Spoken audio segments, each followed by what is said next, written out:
Ladies and gentlemen, welcome once again to the Packernet Podcast. I am your host and resident panelist, as always, Ryan Schlipp. Check us out online, packernet.com. Find me on Twitter, pack_data. Well, we're going to keep on rolling here. First and foremost, though, injury report. Kenny Clark, Josh Jacobs, Elton Jenkins, Marshawn Lloyd, Josh Myers, Rasheed Walker, Evan Williams, and Jordan Morgan participated in limited fashion. Colby Wooden did not participate. Matt LaFleur at his press conference talked a little bit about Marshawn Lloyd. They asked if he had some kind of a hamstring issue going on. They said they got him scanned. He doesn't have any hamstring issues. I think the reason for the question is on the injury report, it says ankle/hamstring, so it was kind of a confusing situation. And Matt LaFleur kind of made it sound like he's not entirely sure what the heck is going on, but whatever. He's got an ankle injury, but he is back and he is limited. Some talk about the open roster spot. It seems as though Marshawn Lloyd is just going to end up filling that. If not, potentially could move up a defensive lineman. Asked whether, should you be carrying 4 running backs or whatever. Matt LaFleur, of course, not wanting to give anything away, basically just says, look, it's a good problem to have if that's the situation we're in. Talked about practice, said, they're rocking and rolling here, feeling good about the energy, which I hate when they do that, because I feel like every time that's followed up with just a lackluster, garbage energy game. I'm guessing if you did a study, there would be zero correlation between how much energy they said that the team has in practice compared to how much energy a team has in the game, but just saying. He said I put on a video for the guys to watch Packers-Bears rivalry. Hopefully it was a good video, I guess. I don't know. And then he said the coaches conducted a deep self-scout, analyzing their play performance beyond the raw numbers to understand the why behind successes and failures. They look closely at game tape to identify potential adjustments in player roles and strategies that may not align with the initial plan, which I think makes a lot of sense. And we've actually seen this before. I don't think last year, but I forgot what year it was. I mean, well, we do see the Packers get better in the second half, and maybe this is a big part of it. But, one of the things that I think we've all kind of learned recently, especially when you had the Mannings or whoever it was, kind of break the news that, just so you know, there's no such thing as a halftime adjustment, dude. You go in, you take a leak, you grab an energy bar and you run back on the field. Like, they're not in there like coming up with a whole new game plan. So there might be a slight shift. You got a couple minutes to figure some stuff out. I think the Packers also do that as far as the season is concerned, where, what the heck was it? It was such a vivid thing. I can't remember, but one of these years, the past 3, 4, 5 years, there was a very distinct difference where they had made some changes. I want to say it was like the defense or something. I don't know. But I do think the point is you get sort of locked in to an overall plan, and you maybe make some tweaks within the plan. But when you have an actual opportunity to stop and say, maybe the plan is wrong. Maybe we're using these guys wrong. Maybe, because sometimes as fans, we look at it and go, why are they doing this so much? Why are they using motion so much or not enough or whatever the case may be? And I think some of that might be kind of, the macro plan that was built pre-season that isn't really going to get, this is how our offense works. There's sort of, this is how our offense works. And then you have within our offense, how do we attack this opponent? I think at halftime, at midway through the season at the bye week, I think they at least had a little bit of a better opportunity to tweak the macro, this is our offense part of things. These are the things that are just not working. I don't know. I'm just speculating. But I do think that there's some real possibilities there, especially now that we have Robert Saleh on staff to kind of get some outside eyes looking at our offense and saying, look, I don't know why you guys are doing that, but have you considered that that's stupid? Sometimes you need that. Said the self-scout process may lead to shifting players into roles where they're better suited or adjusting plays that haven't been as successful. I have to assume they're talking about wide receivers. You have to be. They're not talking about offensive linemen. You're not talking about Jordan. You cannot be talking about tight end because who are you talking about? Musgrave isn't on the team. and Kraft is perfectly fine wherever they have him. They're talking about the wide receivers, and that makes perfect sense because something seems off with them. Like we saw Jaden Reed explode, and then that kind of went away, and Wicks is just, there's just nothing there. And Romeo had his little freak out thing, and then he came back, and he's tearing everything up. And then Watson is a big one where you just put a big old circle around it, and it's like, I don't know, but I feel like we're underutilizing this. I mean, I feel like he's having a great year. The hands are there. The connection early in the offseason with the deep shot was beautiful. We feel like we've done it maybe twice this year. So that would be a huge area of improvement if they could just look at the wide receivers, the roles they have them in. So what if we tweak that a little bit to try to optimize each one of these guys individually? I'm hoping that they were able to do that. Because we've seen over the last couple of weeks, Romeo, when he's dominating and how dominant it is. We saw Jaden Reed take over the entire NFL for like a 3-week span. We've seen Christian Watson go off, and it's one of the scariest things on planet Earth. We've seen Wicks be like one of the, even the stats on Wicks are still fantastic. His separation numbers, he's always one of the best. He's an incredible route runner. Dude just can't catch passes. The point is, we've got guys that when they're at their best and when they're being best optimized, they're really scary. So I'm hoping that's primarily what the focus was on, is how do we get these guys going at full capacity? Because there are times with this offense where it's just not able to move. And that seems, I mean, look, it's the NFL. I get it. But I don't know, man. That shouldn't happen very often. Unless there's an issue with the quarterback or the offensive line, we shouldn't have issues getting these wide receivers open. Goes on to say the coaching staff wants to ensure that their decisions are based on more than just stats, focusing on improving execution and finding potential mismatches. There you go. We also had coordinators in there. So we'll start with Hafley, I suppose. Mentioned Mosby and Cox. Obviously, they're going to be the center of attention for a little while. But he said both players, particularly with Preston no longer on the roster, are stepping up in practice. Coaches have noticed their speed, athleticism, and consistency. Both players have been hard to block in practice, showing playmaking ability, caught the coach's attention. This increased role is an opportunity for them to prove themselves. Lucas Van Ness, just a bunch of throwaway lines. Basically, it's been a slow start. He's been consistent in the run game, and they're expecting him to continue to make strides in the pass rush department. Basically, yeah, it sucks, and I don't know what else to say about it. Did talk about the Bears, and this is the one thing that makes me nervous, but talking about their new play caller, Bears recently changed the OC, which throws typical tendencies out the window. Without prior tape of the new coordinator's play calling with this personnel, the Packers have had to adjust their game plan and prepare for potential surprises. And that's why I've said before, this is why I believe a lot of these situations these teams go on to win when they absolutely shouldn't, because you don't know what's going to happen. You don't know what plays to call because you don't know what they're about to do. Talked a lot about simulated pressure, which is a really cool thing. I first sort of learned about this when we were talking about that, I forget his name now, but the Badgers defensive coordinator that everybody wanted. It was very cool because essentially you could put everybody on the line, force them into playing sort of a man coverage and also confuse because you don't know who's playing and who's dropping, and then still end up just rushing 4. But number one, you don't necessarily know which 4. It's more prevalent in college than it is in the pros. Usually it's going to be the 4 that you would expect. Or if you rush 5, you don't know who the 5th rusher is, whatever. So you kind of get the benefits of rushing more than 4 while still only rushing 4. In other words, having all the benefits of dropping the remaining however many, 7. But the issue still is that when we bring 4, we have to be able to get home with 4.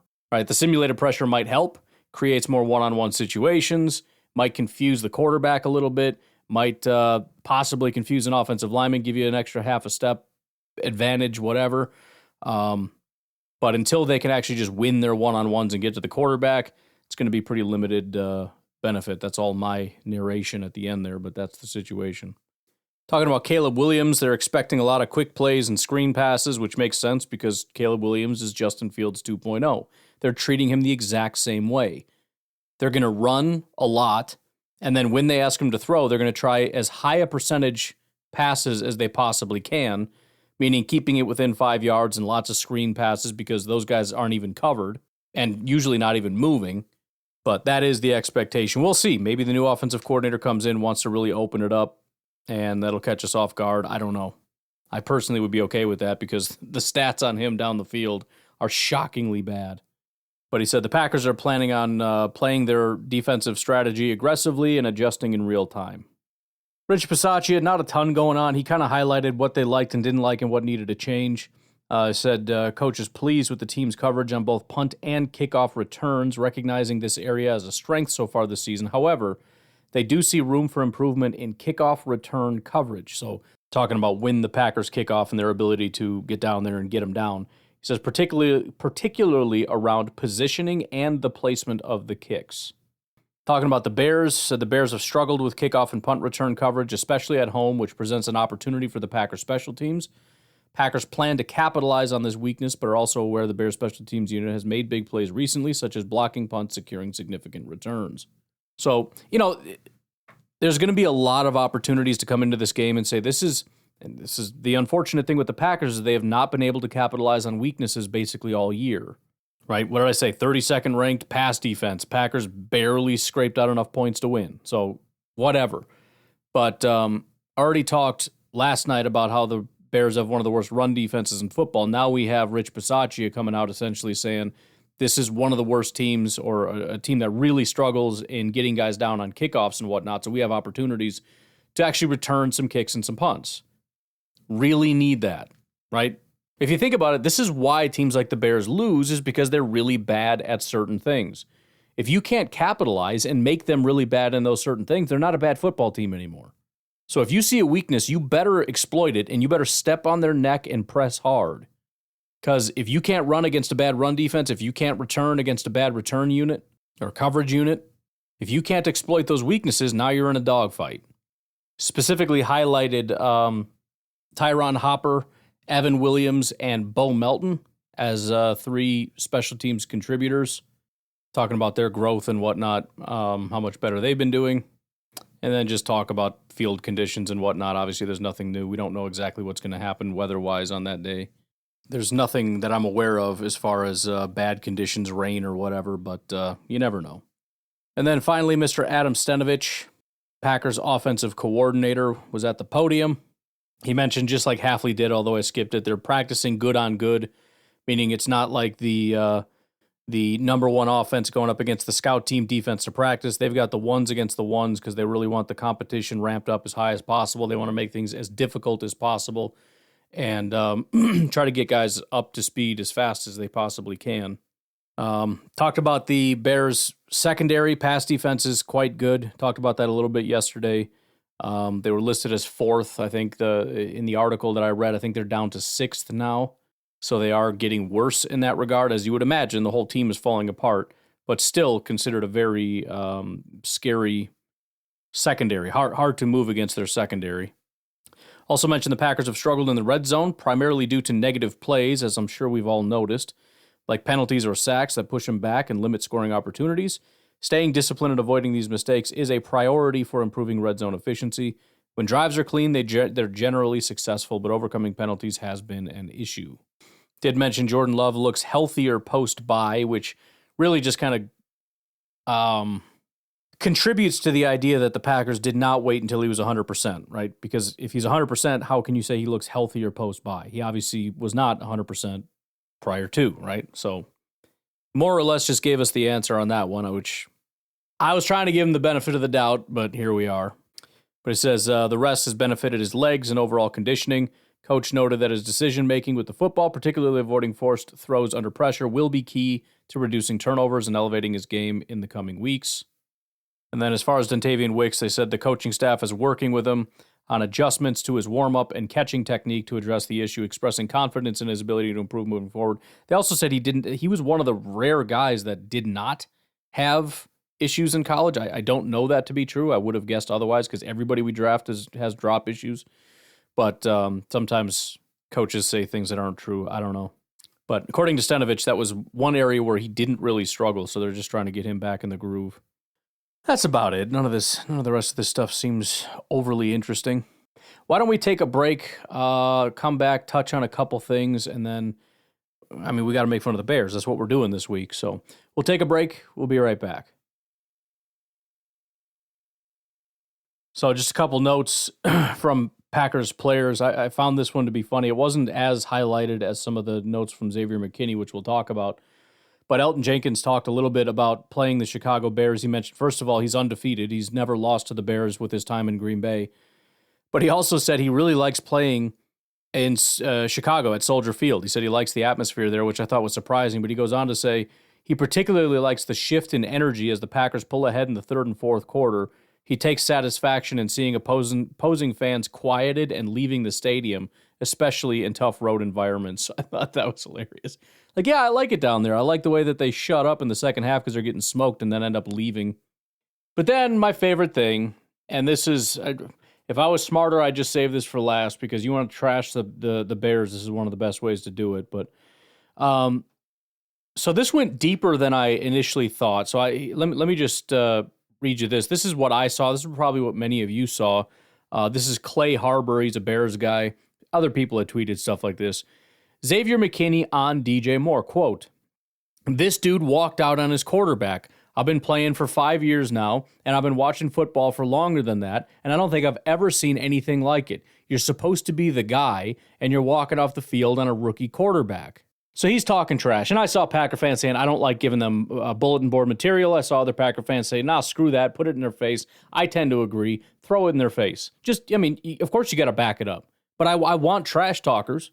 I mean, you want to talk about bulletin board material. I want to see Jair out there just screaming in people's faces, calling them trash all day long. I want them putting bulletin board material in their face every play. And by the way, before we get in more in depth on this, this is exactly my point, because the whole DJ Moore thing was, well, he got hurt and that's why. Listen, I've seen 30 years I've been watching football. I've seen, I don't know how many people get hurt. I've watched a lot of plays. Never in my life have I seen a guy in a very minor way tweak his ankle and just say, nah, screw this. Turn his back on the team and walk away. Stay on the field. Like if you can just stand there and kind of hobble around or whatever as your quarterback's running for whatever it is. I've never seen a guy just go, oop, that hurt. Screw this, I'm walking off. Didn't even look to see, like, is the play over? He couldn't care less. He's just done with it. He walked off. And by the way, this is entirely backed up by the fact that every Chicago Bears fan knows his attitude is bullcrap this season. Everybody knows his body language is awful. He is extremely disgruntled. There were quotes coming out, which I guess we'll get to, but we'll just jump ahead, that some of the veterans were asking for Caleb Williams to be benched for the backup quarterback, and every Bears fan was making a joke or sometimes being serious, saying, we know it's DJ Moore. So it's not the idea that we're going to run to his defense, like, well, it's just because he's hurt. This is not a thing. Bro, you know this is a thing. Anyways, let's back up a little bit here. Bill Huber wrote a very good article over at Sports Illustrated, kind of getting into the entirety of this thing. Packer star Xavier McKinney rips Bears DJ Moore, fans rivalry flames. It starts off, Green Bay Packers safety Xavier McKinney remembers what Chicago Bears receiver DJ Moore said in May and what he did against the Cardinals earlier this month. And I saw that, I'm like, what the heck, May? What are we talking about here? On May 7th, Chicago Bears receiver DJ Moore was asked about the Green Bay Packers signing Xavier McKinney and the Detroit Lions drafting a couple cornerbacks. This was on, I looked it up, this was on Kay Adams' show. His response to that was, that's nice. Apparently, that super pissed off Xavier McKinney. The fact that this is written by a Packers fan, Bill Huber, by the way, makes it a little bit better. Just the phrasing is just throwing little jabs. It says, Xavier McKinney has seen the exchange. Quote, all that stuff, that's in my memory bank, and I work accordingly to that. And then it says, McKinney, who is tied for the NFL lead with 6 interceptions, is a major reason why the Packers are 6-3. Moore, who is having one of the quieter years of his superb career, probably, stop with the ads. These ads, dude, and then the words keep jumping around. Put it in reading mode here. Let me try that again. Sorry. Moore, who is having one of the quieter years of a superb career, probably knows who number 29 is entering the Sunday's rivalry game at Soldier Field. So in other words, he didn't think it was a big deal. He knows who he is now. He was asked about that, whether or not he knows who he is or whatever. McKinney said, quote, I hope so, but I don't give a damn what he knows. Yes. Get him. Goes on to talk about that play where he walked off the field. He gives the exact same quote again. I'm not going to read it again. However, that The end of that quote does get cut off by Clay Harbor, intentionally or otherwise. So let me read that. You're supposed to be the guy, and you're walking off the field. You're walking off the field on a rookie quarterback, and then it says that you've been praising. So it's like, that's a whole other story. All of that was a quote. According to Moore, he walked to the bench because he injured his ankle. McKinney says, cap. That's what I say, cap. In other words, bull crap. It's because he hurt his ankle. Says the Bears were a trendy Super Bowl pick after selecting Williams and Rome Odunze in the first round of this year's draft and adding veteran receiver Keenan Allen in free agency, which is just hilarious that he recalls that. Because again, if you say that to Bears fans now, they'll be like, nobody said that. Nobody said that. Like, yes, they did. Yes, you did. Goes on to say, Moore probably didn't expect the Bears to be 4-5 and losers of 3 consecutive games entering Sunday's game against McKinney and the Packers. Quote, you know how people get before the season, McKinney said. They don't really know what's going to happen during the season, and you just start talking too much, and you don't really know what you're talking about. You're just talking. So he's harboring a little bit of resentment about something DJ Moore said in May, which was somewhat mild, but I really don't care. The fact of the matter is, it was brought to his attention that a killer was brought into the NFC North, and he shrugged and said, basically, I don't freaking care. And now the roles are a bit reversed, at least in terms of how DJ Moore thought it was going to go in his mind, where he was the predator and McKinney was the prey. And McKinney, I think, is acutely aware of the reality of the situation right now. The only other thing at the end of this, which I thought was pretty good, McKinney says, playing in the league every Sunday, Monday, Thursday, I'm watching the games. I got Sunday tickets, so I sit in my room, I got my TV, my monitor, and I watch every game.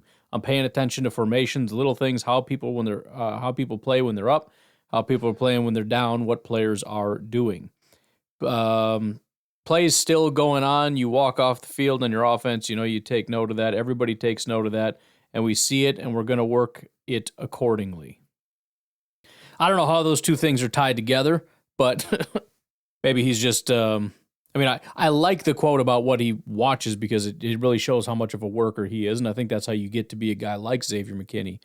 I think, like a sidebar of a sidebar here, I think maybe we put too much emphasis on whether a guy is like a bust. In other words, we look at it and go, we look at their traits in college and how good they play, and then we kind of guess based on a couple metrics whether or not they're just going to be really good in the pros.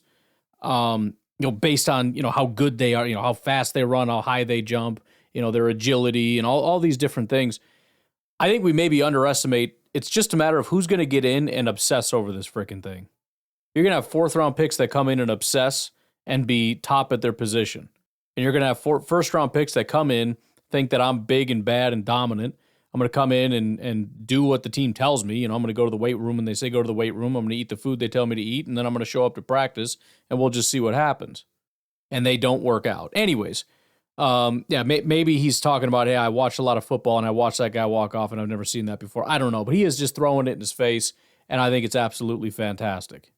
By the way, before we dig into it, I don't think I actually ever officially went through it all, at least the Bears injury report. Amagaji and Tevin Jenkins are still not practicing. It's a big deal with Tevin Jenkins. Montez Sweat is back.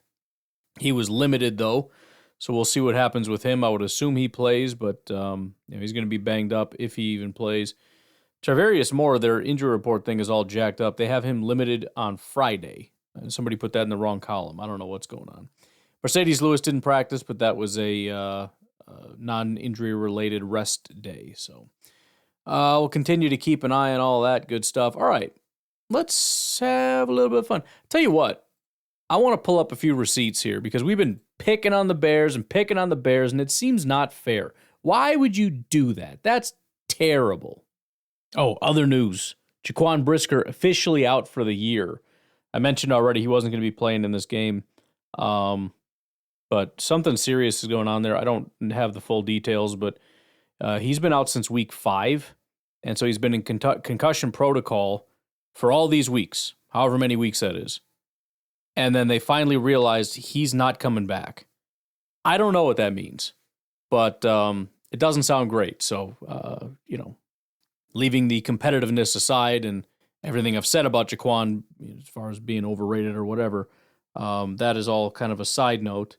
to the fact that obviously I hope that he is okay and that he's able to continue playing in the NFL.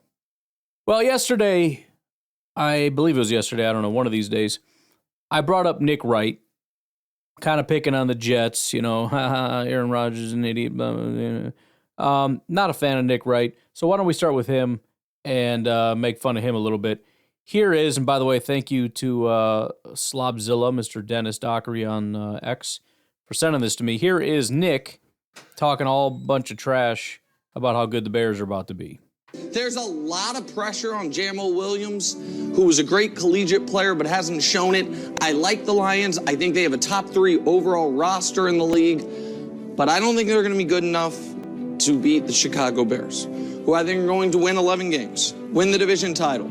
I think they are going to be one of 3 teams this year that has a top 10 defense and a top 10 offense. Caleb is going to be able to spread the ball around to Swift, who Brew used to love. I don't know if he does anymore. Roma Dunze, DJ Moore, and I think Caleb's going to run for 500 and score 5 rushing touchdowns. And I love how soft the open of their schedule is, which allows for them to get confidence and get rolling before the divisional games come. There is my NFC North. Not bad. So to be clear, Mr. Nick Wright, or whatever his name is, he said the Bears would win the NFC North. So forget the Lions, who have had a really good run for the last several years, and no real reason to believe that they're not going to have another good run. The Packers, who dominated down the stretch last year, we'll leave Minnesota out of it. No expectations there, even among their fans. How do you just... This is the media bull crap. And these are the guys that annoy me, because he'll get on here and he's so arrogant, like he knows everything, and he just says the dumbest crap. How do you put the Bears out in front? And it's very easy to know why, because they buy into the hype. These guys are the biggest casuals on planet Earth. They buy into all the hype. Bro, they got Caleb, and Caleb's the next great Pat Mahomes. He's the next great quarterback, and Roma Dunze's elite. They got 3 receivers, because, of course, the only thing that matters to casuals is quarterbacks and receivers. It's basically fantasy football. They, as far as they're concerned, offensive lines are irrelevant. Top 10 offense. Good Lord. They're ranked 24th in points scored, 30th in yards. I mean, what a freaking joke. August 31st of this year, the one and only Adam Rank declares, by the way, I'm starting to formulate a theory that Adam Rank is the reason the Bears are bad. I just think Adam Rank is wrong about everything he's ever said, ever. And I think the Bears are about to be good, and then Adam Rank says something like this: the Chicago Bears are going to be good this year, and then they're bad this year. I think the Bears were probably supposed to be really good this year, and then Adam Rank on August 30th said Chicago Bears are going to be good this year, and then they were bad this year. That's what I think. And I think the Bears were probably about to beat the Packers this week, but that dum-dum went and picked the Bears to lose, and now they're going to win. Excuse me, the Packers to lose, now they're going to win. If that's not what I said. We got one of my favorite tweets, Emmanuel Acho. I'll talk about a guy that is super arrogant. And again, he gets a lot of this stuff, especially when it comes to these really fast mobile quarterbacks. He's all in on it. To be fair, I'm largely referring to Malik Willis, and he's quite good on our team right now. But, Justin Fields, the whole thing. Super, what is his thing on social media right now? It's something like, I don't know, basically everyone else is stupid except me because I watch tape is the crux of his whole thing. But there's a game, Chicago against the Bengals. I'm guessing that's preseason, right? They haven't played the Bengals. So it's I believe, preseason game. And Caleb Williams scrambles for a touchdown. Doesn't throw anything. This is what drives me crazy. How do you guys watch quarterbacks run and then say, look how good he's going to be? Bro, if it was about running, why wouldn't you keep Justin Fields? Because Justin Fields is a lot better. He's a lot bigger, stronger, and faster than Caleb as far as his elusiveness. I don't think Bears fans know this, by the way. I've said things like this, and they get shocked. Like, how dare you say it? Like, do you think Caleb is Justin Fields fast? You're stupid if you think that, because that is not the case. But yeah, he scrambles around for a touchdown with his inability to actually throw for one. And Emmanuel Acho says, congrats, Bears fans. Y'all deserve this. You've never had a 4,000-yard passer. You've never had a 30-touchdown quarterback. You've only had one Pro Bowl quarterback since the 80s. Congrats, Bears. With Caleb Williams, you have it all. Your endurance has been rewarded. So he's going to be a 4,000-yard passer and 30-touchdown quarterback because he ran for a touchdown in preseason? By the way, I love this tweet because I retweeted it and said, he's right, referring to the part where he said, Bears fans, you deserve this. You do deserve this. I just hate this stuff. Like, what are you talking about? When I asked for receipts, by the way, I had some people send me some exchanges. So here's an exchange. It's quite funny. Starts off with our buddy Bruce Edmonds over on X. He retweeted Mr. NFL Outdated, very well known. I have a decent relationship with the guy. I think he really, it's weird because he seemed like a super level-headed guy, and I went in hard on Justin Fields, and I take credit for it. I don't know if it's real or not. I feel like I broke the guy because he started going super off the rails. Anyways, he said, and this would have been May 23rd, Looks like 2024 is the year the Chicago Bears sweep over the Green Bay Packers. LFG bear down. Now, that may still happen. I certainly don't think it will. But anyways, Bruce just says, yeah, I'm done with this idiot. I'll interact with legit Bears fans, not trash accounts like this one. Done seeing this garbage on my timeline. We're just getting warmed up, though, folks. Then Scott B., Mr. Cheesy Scott B., says, most of these young people on here are like this. Been saying this for years. These so-called social media influencers are clown show. It's hot take after hot take. I offered him a bet of $100 that Love isn't benched. Now, there's a screenshot of what he's talking about, but think about that. He bet somebody $100, a Bears fan, that Love isn't going to be benched. What is he talking about? Let's take a look. Adam Mason, 5 bold predictions for the 2024 NFL season, releasing them slowly, but every single one of them is 100% genuine. Number 5 on the list, Sean Clifford will be the Packers starting quarterback to end 2024 season, and it won't be because the Packers secured a playoff spot. No Packers playoffs. ... Circle with an X through it and cheese. Think about how stupid that is as we sit here today on November 14th. Sean Clifford, who didn't even make the 53, will be the Packers starting quarterback to end the 2024 season. And it's going to be because Jordan Love is so bad.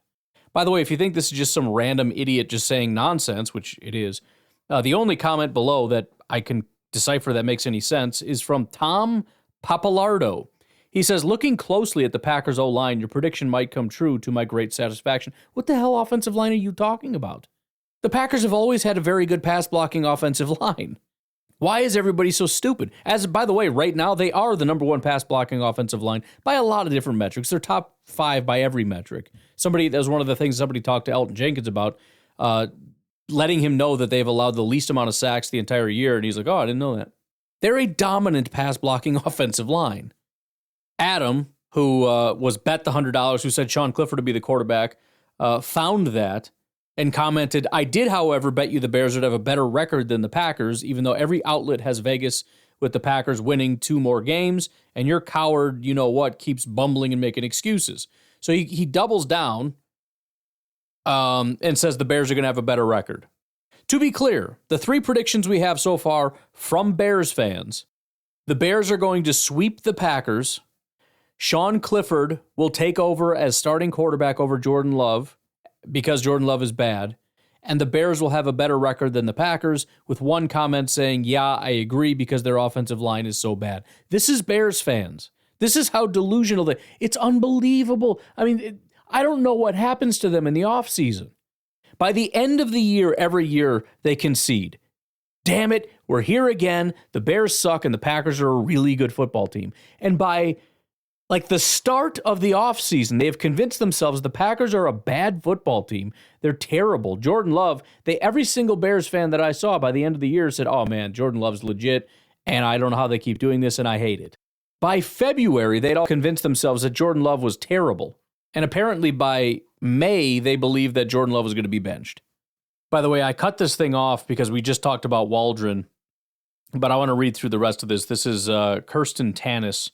If you remember, I had said that just another year, Chicago Bears said, I haven't seen a Bears team with this much chemistry since 2018. Here is the entire tweet from Kirsten Tannis. This can't be said enough. She capitalized this. I don't know why it didn't make the sentence sound any more cohesive or better. Imagine being Caleb, number 1 overall pick, generational talent. Not only does he come to a team with an incredible set of offensive weapons, DJ, Keenan, Rome, Komet, Everett, Swift, Herbert. I love how they list people. The Bears fans do this all the time, by the way, and it drives me crazy.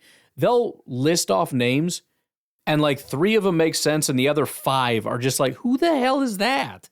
She says, best for a rookie quarterback ever. Which, by the way, the other thing I love about these things, not only are they so wrong, but it also just takes away all excuses for what we're about to talk about, which is Caleb. According to Bears fans, this is the best situation for a quarterback ever. And I'm supposed to sit here and feel pity on Caleb because he's in such a bad situation? Well, what happened to best quarterback? What happened to best situation ever? Well, it's not because of the quarter. Oh, hold on. Guided by a top 10 play caller in Waldron. Under a defensive head coach who builds top 10 defenses and who loves to teach you that side of the ball too. Oh, wow. So he's a defensive guy, but loves helping off. And okay, great. This is all wonderful.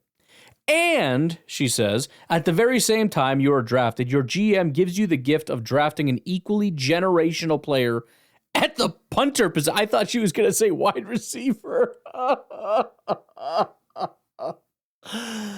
Oh, what is wrong with these people? Oh, man. With an incredible leg, ridiculous range, and ability to spin the ball and pin teams deep inside the 10. Who has proven not just at, man, she's really going on about this punter, who has proven not just in domes or warm weather, but battle-tested in the worst winter conditions. To take some of the heat off your back as quarterback, that even if you can't score on offense, wait a minute. Are we conceding already? Even if you can't score on offense, that drive could still end up as a huge field position win. That was like 4 of her paragraphs on the punter. Okay. It's not all on Caleb's shoulders in many ways. The offensive weapons, the coaching guiding him. Oh yeah, a fierce and rising defense, best in the NFL last year in not giving up explosive plays, and a rock star punter. Man, she is really into this punter. That's like unheard of. She capitalized unheard. I don't know. Again, I don't think it sounds as good as it does when you say it in your head. Say it with me. Ryan Poles is a GD magician, she says. Ryan Poles is a magician. Oh, my goodness gracious. And, of course, there was, as I said, KDG official 414. I mentioned this before already, but he says, Waldron is not a top 10 play caller. She says, sure he's not, laughing face. Seattle top 10 in both points scored and pass offense DVOA in 2022 was like 12th last season when Geno was hurt. And then the comment is, we call this putting someone in their place. Mr. C. Coles, another good follow on there, says, you wrote the same long BS stories about Poles and the Bears the last few seasons, and y'all haven't yet to have a season over 500 in the Poles tenure. Some magician he is. Just, it's so perfect because it's happening again. He's exactly right. And here we are. DG, the Bears fan, says, excellent points and summary. After reading that, I'm fired up even more. The future is so fire. Bear down. Kristen says, it really is. The journey over the next several years is going to be fun. Again, the capitalizing doesn't work. It's such a strange place to be as a Bears fan. I like it and can definitely get used to this. Used to what, bro? It's August 22nd. What is it you're getting used to? Nothing has happened. This is, again, they do this all the time. They start taking victory laps before anything happens. They did this with Fields. It was the same thing. I told them, wait until something good happens before you start talking trash. They wouldn't. They wouldn't wait. They went crazy. I can get used to this. Get used to what? This fantasy that's been built up in this little thread here? And then she goes on again. Yeah, I mean, there will be ups and downs, but the ride will be so rewarding. I'm a huge Golden State Warriors fan, became one when Kerr was hired. What I will compare this to is what it felt like when we drafted Curry and really saw his potential start to unfold those first few seasons. Why are you comparing it to that? Why? You haven't even, oh my Lord. It's such a special feeling. And y'all really live in the land of rainbows and unicorns, don't you? Then you scroll down a little more and you got You got the more recent comments like Brad 8-1 says everyone wants your top 10 play caller fired, and it's week 3. That was September 22nd. Oh man, this is good stuff. With that, one other thing that I saw here: no player on the Bears' active roster has ever defeated the Packers while playing for Chicago. Since becoming chairman 13 seasons ago, George McCaskey has beaten the Packers only 3 times. Anyways, I don't think we've taken a second break. Why don't we go ahead and do that? And then let's talk about Caleb. I think it's time, man. We gotta start getting into this. We'll take a break. We'll be right back. Oh, Caleb. I feel like if you're a Bears fan, you haven't really hated anything I've said so far. I mean, you hate it because you hate your life, and I understand that. But this one might be a little bit more frustrating because similar to what they did with Justin Fields, it was always, it's not their fault, it's not their fault, it's not their fault, it's gross incompetence. And again, do I really want to fight that super hard? Kind of, because I'm a stickler for reality. But it's, still a good thing if the Bears are that stupid. Actually, I've said before, it's better if it's the Bears being that stupid because you can't fix that. But let's get into it because there's been a ton of it's not his fault. It's everybody else's fault. It's not his fault. It's Shane Waldron's fault. It's Matt Eberflus's fault. It's the offensive line's fault. It's the receiver's fault. It's everybody's fault. It's never Caleb's fault. First of all, in the LOL Caleb thing, kind of already alluded to it, but this is from Sylvie of Waddle and Sylvie, presumably some radio station or something. After talking to a few people with knowledge of the situation, players went to Matt Eberflus in polls asking them to make a change at offensive coordinator. There have also been a few veteran players requesting Bagent starts. To which Max Markham said, I would bet DJ Moore is involved. Remember that whole thing? Remember that? There you go. Oh no, he's just hurt. He doesn't have a bad attitude or anything. I'm going to read this one. This is going to sound very much like a defense of Caleb. And I'll be honest, it's a pretty strong indictment. But I'm going to hold fast. I'm going to read this anyways and ask you to be patient. 3013 put this out. Caleb Williams has the 3rd worst sack taken per pass attempt percentage of any quarterback in any season in the past 15 years at 12.9%. 2 quarterbacks with worse rates, because he was 3rd worst. The 2 that had the worst rates, 2022 Justin Fields, 2021 Justin Fields. Well, there you go. It's the offensive line. Okay. Well, let's just wait. Here is Dan Orlovsky on X. He says, a foreshadowed issue. Caleb Williams is the only quarterback to take 15 sacks in a 2-game span this season. He leads the NFL with 19 sacks when his O-line records a pass block win. He co-leads the NFL, Deshaun Watson, with 27 sacks on extended dropbacks, meaning 4+ seconds per snap. What is he saying? Number 1, holds the ball too long. He has tied for the most sacks where he holds the ball for 4+ seconds. That's never the offensive line's fault. If you have the ball in your hand and you haven't thrown it away at 4 seconds and you allow yourself to get sacked, that is on you. 27 times that's happened. In addition, what did he say? He leads the NFL with 19 sacks when his O-line records a pass block win. That means, for however many flaws it may have, of all the quarterbacks that ESPN, I believe this is looking at, they're looking at all 5 guys and saying they all did their job. They won. They beat the defensive line. And he has 19 sacks when that happens. It's not the offensive line's fault. Same thing I said about Justin. It seems nearly impossible that you would have back-to-back guys, that you would have Justin Fields, who is terrible at holding onto the ball and trying to extend plays and break the pocket and not throwing the ball away. And so he's the result of his own sack issues. And then Caleb comes in and he's also the result of his own sack issues. I would say, though, both of them are the same freaking quarterback, like we've been saying. And you can't argue with any of it. This is what he does. He holds onto the ball. He's slow to make decisions. He's slow to get the ball out of his hand. He will not throw the ball away. He's always trying to extend plays. None of this is surprising. This is who Caleb Williams is, and that's who Justin Fields is. That's why when you look at other quarterbacks that came in for the Bears during the Fields era, they didn't have anywhere near the sack rates. That's why Justin Fields still has a high sack rate with the Steelers. It's the player, not so much the offensive line.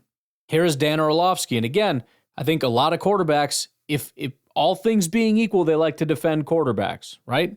Maybe Dan Orlovsky's better at it than others. Here is Dan Orlovsky talking from his perspective on what exactly is going on here. There are a lot of Bears fans, and I know a lot of them closely and personally, who are freaking out today. Should they be? Absolutely. This offense is broken, and they're breaking the quarterback. This is as broken a pass game as you can have in the NFL. There's nothing better, or there's nothing that is getting better. The same issues, holding the football too long. So just a couple clips. Play fake, man coverage. I mean, we're holding on to the football for almost 5 seconds. No one... The ticker showed 5.25 seconds. So in the beginning, he says they're breaking the quarterback. Okay, fine. Maybe, probably, hopefully, fingers crossed.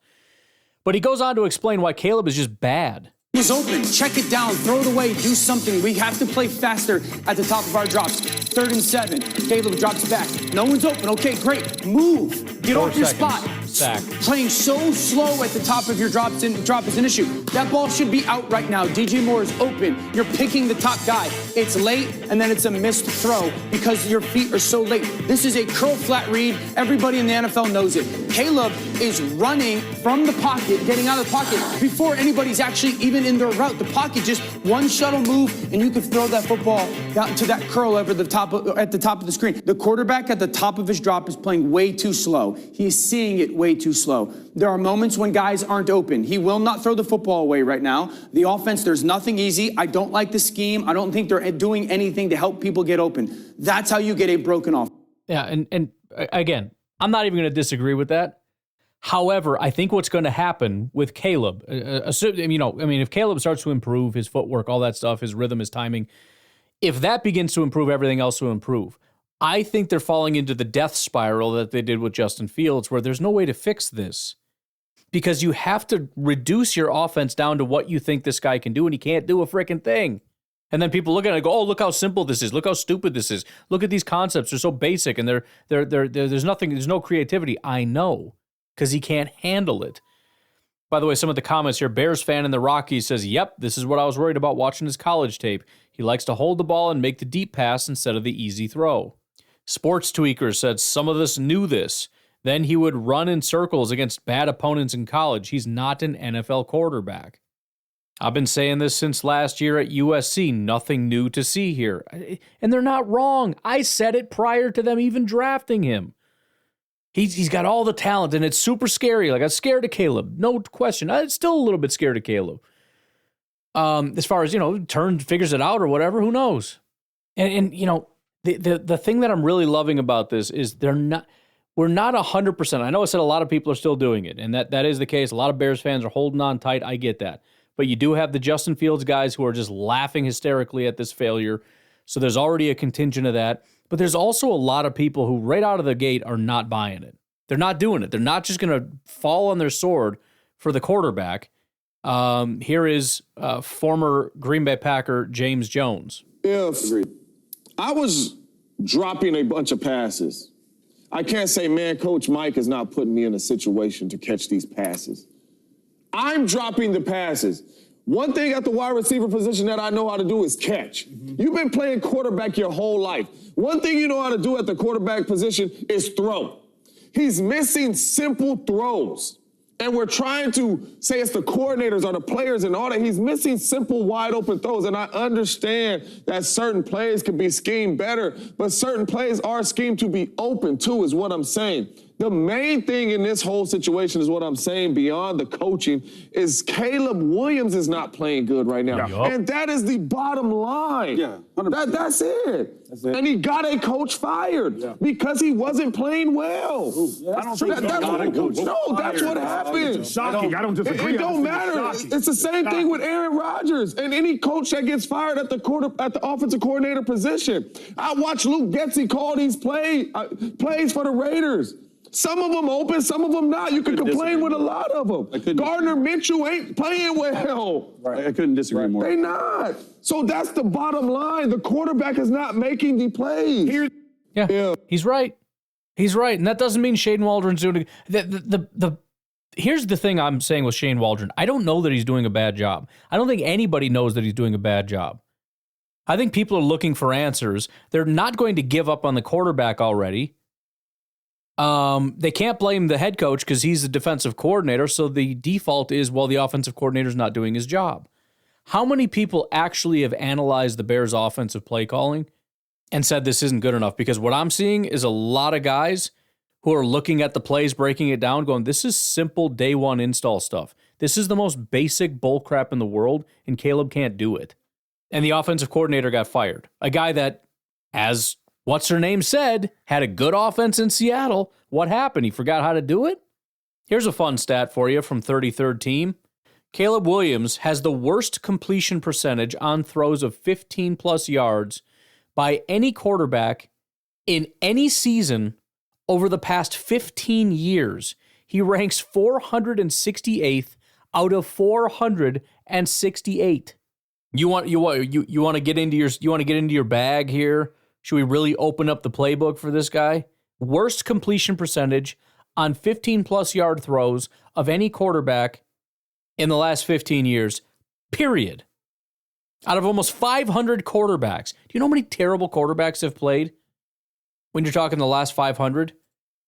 I mean, Brett Hundley's going to be on that list, dude. Josh Rosen is on that list, just to name a couple.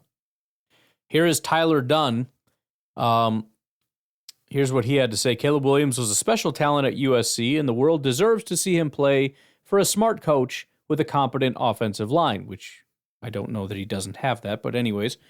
But watching Patriots-Bears brings me back to what Eric Kramer said.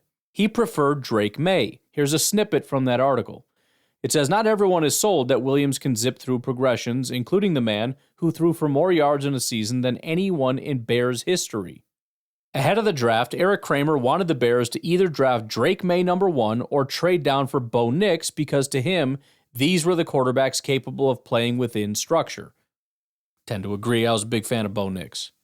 He views North Carolina's May as every bit the athlete as Williams outside the pocket, only bigger, only stronger. To him, it's not even close. Quote, you can't watch an NFL game today without watching the West Coast passing game, Kramer says. Either guys would be awesome in that style. Either of those guys would be awesome in that style. Plus, they can both create when stuff breaks down. And Caleb, to me, he's just kind of a version of guy they just had, Justin Fields. That's exactly what I said. He's probably better than Justin, but I think he drops back, and this for sure was Justin Fields. He drops back, waits for the rush to come, then creates something, and you can't sustain that in any length of time. End quote. Here's another quarterback by the name of Chase Daniel. Here's what he had to say. I don't think the Bears are ruining Caleb Williams. I think that Caleb Williams is just not playing well. And we have two plays to show you. Hold on. Let's not just run through that. I don't think the Bears are ruining Caleb Williams. He's just not playing well. So what did James Jones say? He got a guy fired because he's playing poorly. Continuing. Easy 2-by-2 formation. All right, and I'm going to draw the play up because what I'm talking about is a progression. What's a progression? It's how you go about getting through your reads. You have Rome Odunze up there on a curl route. Pretty simple. Okay, Cole Kmet right here on an out. And then you have DJ Moore going to the middle of the field. The pure progression is read the flat to the curl to there. It's like day one install. Here's a couple things I want to show you. So as we run this play, watch Caleb Williams, okay? I'm going to pause it when he gets to the top of his drop right there. All right, he's at the top of his drop. All right, he's already scrambling around. The play hasn't even begun to develop. This is a very, very clean pocket. Okay, and then I want you to go to Rome Odunze. He's going to run a curl route. That is wide open in the National Football League. That is #1 progression. Okay, if you look at Caleb, he's already scrambling out right here to DJ Moore. There's no reason for him to get to his second progression. There's a couple reasons for that. And the first one is he's not matching up his footwork with the timing. Okay, so that's just simple day one. Just don't curl, James Jones, right? I got a second one right here. Third down. James, what do you call this play where it's a stick, it's an inside fade, and a hitch? Well, we call it a gate. Gate. Okay, I have literally had this play installed in an NFL offense in training camp. This is a day one install. Here's what I want to show you. It is man-to-man across the board. In man-to-man across the board, you are being coached to take the inside fade, which is right here, all right? That's not what he does. He takes the stick route right there versus outside leverage. That is an absolute no-no.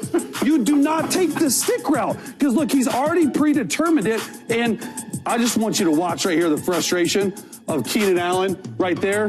Throw up his arms and head right there. Do you see Keenan Allen right there? Look how frustrated he is because this is a very simple concept. We're going to run it over again. Just watch Keenan Allen at the top. All right, so you get the idea. I know you can't see it, but hearing it is totally sufficient. What former Bears quarterback Chase Daniel is saying is similar to what James Jones is saying, that he got a guy fired because this is the most basic 101 bulk. His footwork sucks. His decision-making sucks.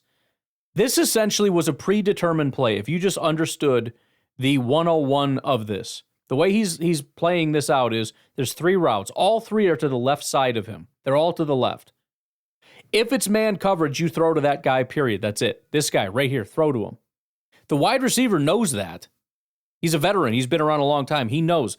Man-to-man coverage, this ball's coming to me. He's probably run this route dozens of times, and he's always had the ball thrown to him. He comes to Chicago, he runs his route in man-to-man coverage, he looks up for the ball, and he sees a guy throwing to the worst possible option that you can throw to. And he's beyond frustrated, thinking, this guy is a freaking idiot. Good Lord. That's what's happening right now. Oh, they're ruining him, they're ruining him. What are they doing to ruin him? Was this a bad play call? Because Chase Daniel just pointed out 2 different plays where you had options. You had good wide receivers running good routes and getting open, and you didn't throw to them. Why is that Shane Waldron's fault? He called the right play at the right time, and you didn't throw it. Here's what Adam Jans, Chicago Bears guy, says. This is where Caleb Williams currently ranks. 28th in passer rating, 30th in QBR, 32nd in completion percentage, 33rd in sack percentage, 30th in adjusted net yards per attempt. Something had to change. Shane Waldron is out because of this and more. And again,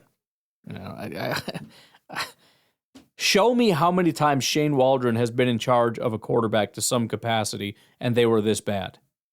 Final clip, 3rd quarterback, by the way.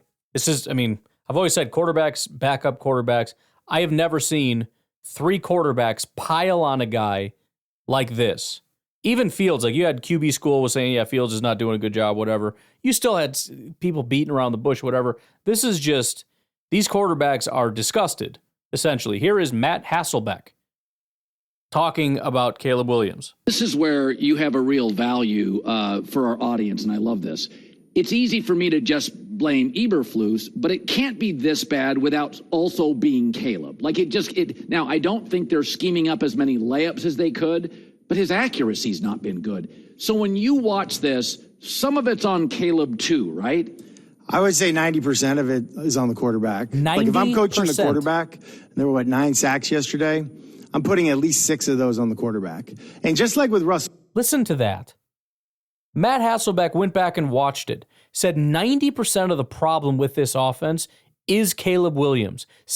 At least 6 out of the 9 sacks are because of Caleb Williams. And what do you have? You got the casuals watching it saying, well, the offense isn't working, so it must be bad play calling. There's sacks all the time, so the offensive line is bad, and quote unquote, what do you want them to do? Throw the freaking ball away. Throw to the open man. Stop holding the ball for 5.25 seconds, maybe. So Wilson, like we're sitting here talking about the deep ball to Mike Williams. He knows like that's a blitz situation. Like Caleb, he's a young quarterback. So I'm not trying to throw stones at him because of the mistakes. I'm not surprised by the mistakes. I think just expectations are going to be higher because you do have guys like Jaden Daniels playing such good football. Bo Nix is playing good football. Drake May's even playing good football.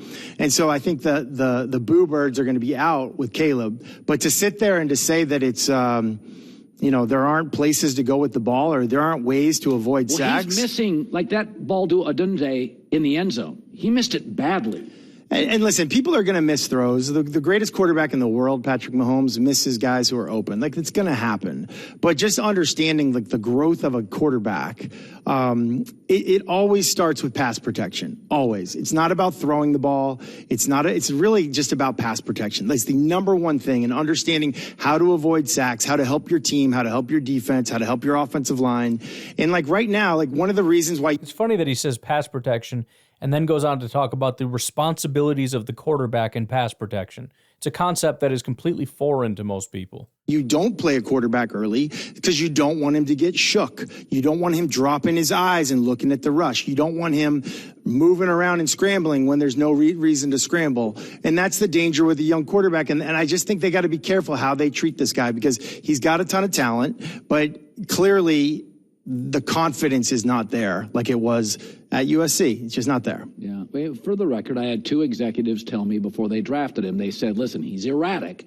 Both said, I think with the right coach, you can coach it out of him, but he misses. He misses some easy stuff.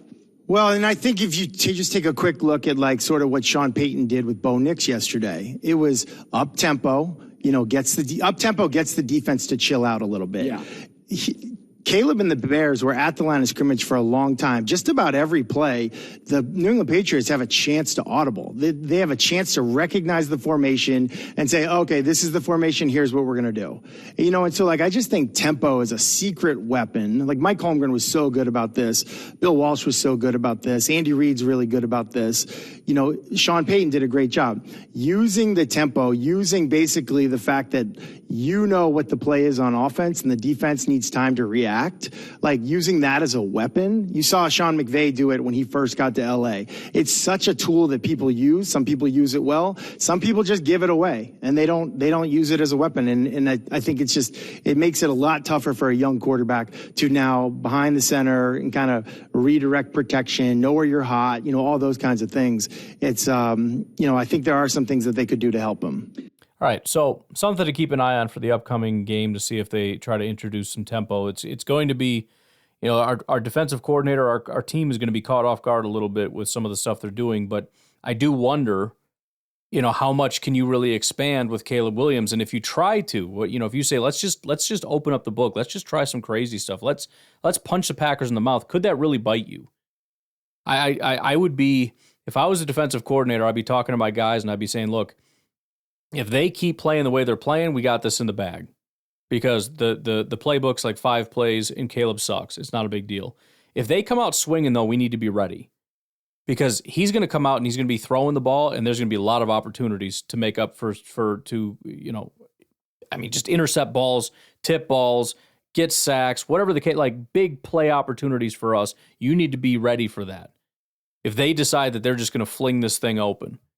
So I would absolutely be ready for that, but I'm also wondering if maybe that's not going to happen, because I think conventional wisdom, and this is why everybody did it with Fields, and it's why it ended up happening with Caleb. I think if you're in the NFL and you're a coach, you understand you have to bring the playbook down to the player, and that's where Caleb is right now. There's nothing to expand to, so maybe they'll try a little tempo. I don't know. I don't know that even 100% works to their advantage. I understand the concept of it that Hasselbeck's talking about. I also think Caleb does such a bad job of understanding what to do that trying to hurry him could only make it worse. I mean, again, go back to that play that Chase Daniel talked about. It's a simple concept that when you have man coverage, you throw to this guy. He didn't think of that. It didn't occur to him. Even in the amount of time he had to sit there and assess and read the defense and, okay, it's man coverage, okay, we're doing that. He still didn't get it. Now you cut his time to process in half? I don't know. I mean, give it a shot if you want. We'll see. But we are creeping up, man. It's been such a long... I was going to say, it feels like this week has been really long. Well, it's because we had a bye week is why. But game time is closing in. Looking forward to that. I'm going to leave you guys with that. Have a good one. Bye-bye.